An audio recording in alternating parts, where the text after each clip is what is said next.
This year, MSSA will be scanning badges. If I didn't scan you on the way in, just let me know on the way out and I can get you then. The information is shared with licensing boards in the event you are audited. It's not required, however, if you're concerned about being audited, let me know and I'll help you get scanned. If you are seeking CUs through poster and CFR, please see Stephanie at the registration desk. Please fill out the evaluation form at the end of the session and hand it to me as you leave. All cell phones must be turned off or set to vibrate.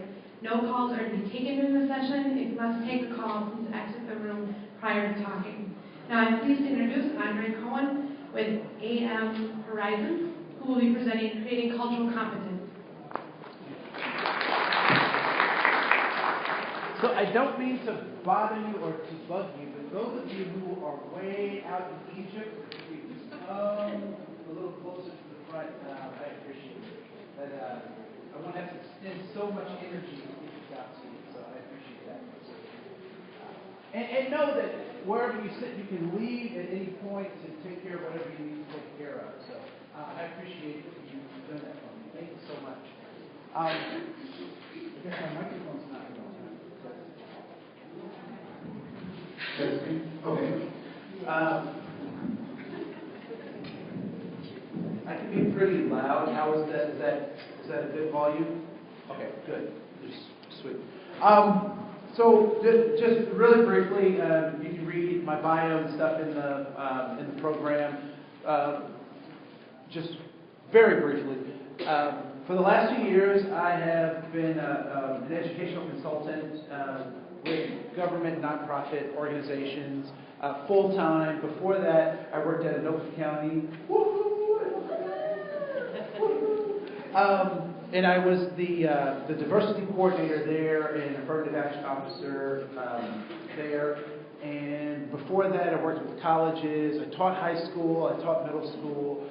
So I've gotten a really good handle on people. I currently teach at Bethel University and at the Adler Graduate School, which is in Richfield. It's a psychology school focused on Alfred Adler's methodologies around how to do psychotherapy.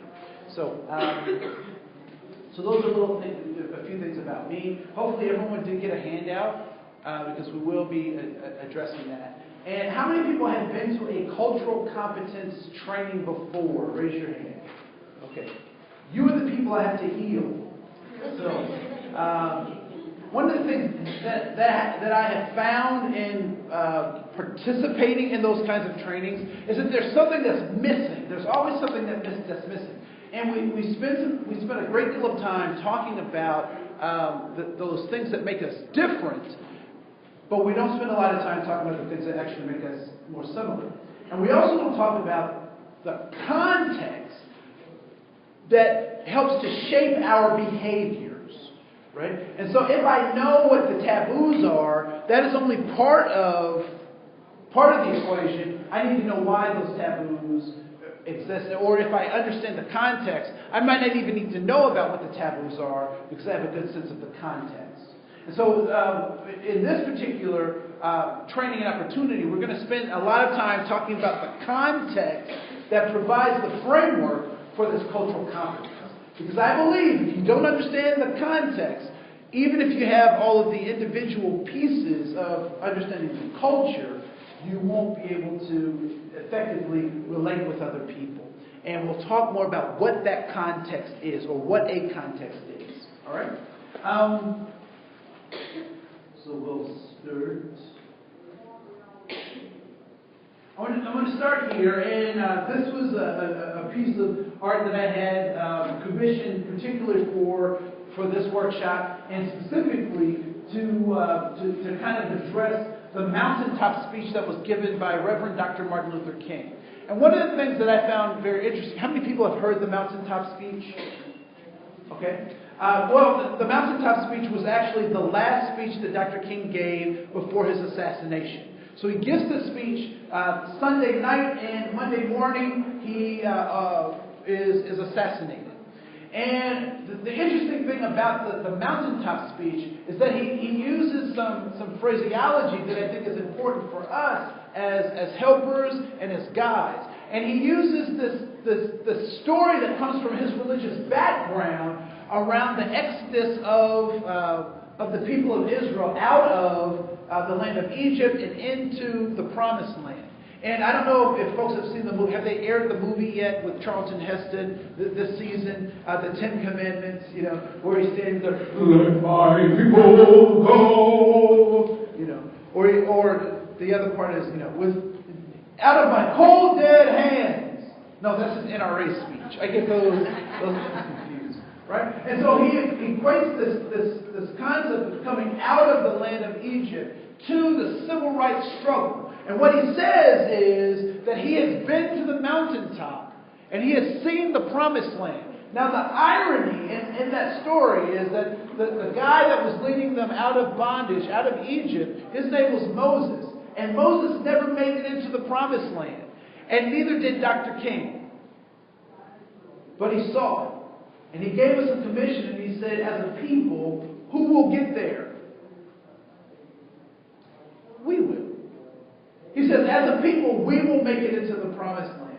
Now, the interesting thing is, if he's not leading us, then who are the leaders?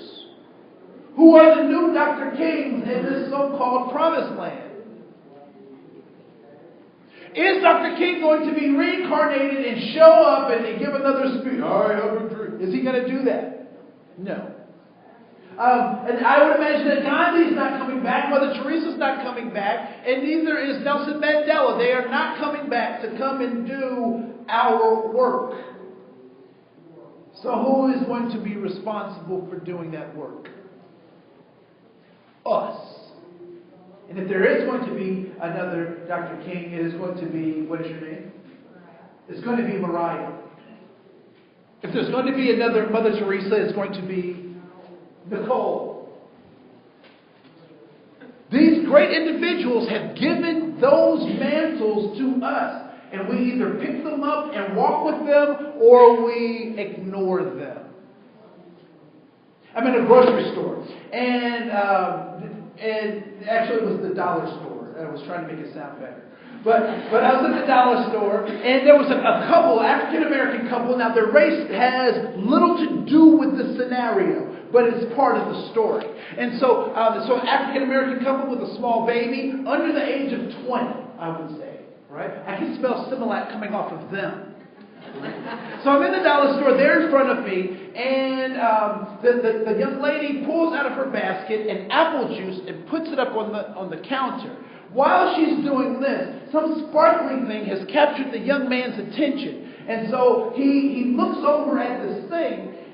All of this is happening simultaneously. And so she puts the apple juice there. She pulls out her EBT card. She's in mid-swipe. He turns around and sees her swiping her EBT card for $1 juice. And he says, "You stupid boop. Why are you using our EBT card for that? You know I got money right here. That's why you always boop and boop, boop, boop, and boop, boop, boop, boop, boop." And so he's doing all this stuff. Now the store is full of people. And we're all checking out the prices at the dollar store. How much is this? Right? What's our mantra? What's going through our minds as we see this happening? Say it. None of my business. That's what we say, right? It's none of my business, blah, blah, blah, blah. And so I'm standing there just like everybody else standing there because it's none of my business. Now, one of the things we have to recognize is that other people's freedom is hiding behind our embarrassment. People's freedom is hiding behind our ashamedness to speak up, or inadequacies that we think that we have.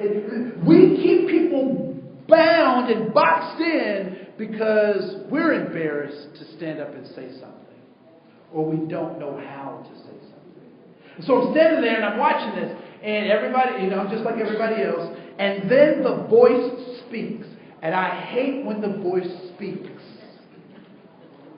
"Andre, say something." I'm like, no, why do I have to be the one to say something?